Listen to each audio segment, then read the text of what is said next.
So we found this old log splitter in the barn. Someone had started on it. We started taking it apart. There's the old cylinder that was on it. That cylinder just rusted out and really not good enough for our application. So we cut a bunch of stuff off of it last night. I should have videoed that. We put some tires on it. It didn't have tires, so we got the tires on it, and we're going to basically monsterize this thing and see if we can't make a pretty decent log splitter out of her. We're putting a 6-inch bore. I got this out of the shop. That's a 6-inch bore cylinder, 3000 psi. I'm going to try and use this trundle mount, but I'm probably going to have to build another one. That one's just not quite right, so we'll see what happens there. And then we're going to box the beam. We're basically going to take plate and come in here and box the beam everywhere we can, so we make sure it's not too stressed. And we're going to reinforce this pusher head, and then we're going to take this isn't going to hold. We're going to take and make a nose cone on these, cut them in half so we have floating edges, so that these edges will float up and down with the grain of the wood.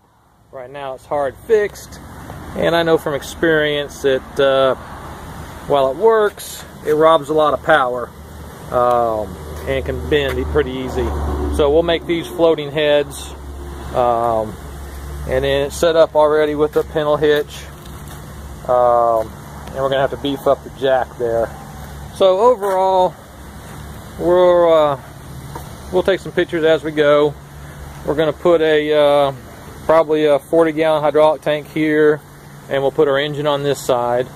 Probably get something like a 16 or a 20-gallon a minute pump, and we'll see what she does.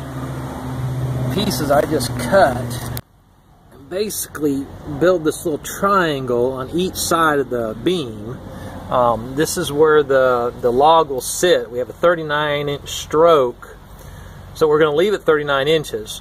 We only burn 30-inch wood, but someone might want longer, or you can put 2 logs in there and split 2 short ones. So we're putting this in here and building these little triangles here to give this beam some more stiffness between in the log area. And then we'll box up here and box back here.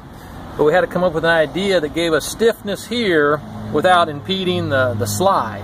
And this is an H-beam, so it's almost an inch thick. I don't think the light's good enough. It's almost an inch thick up in here, and it's just under a ½ inch here. So it's a good H-beam. We just want to add a little more stiffness to it. And doing the triangle, I think is going to do the trick. So we're going to start welding on that.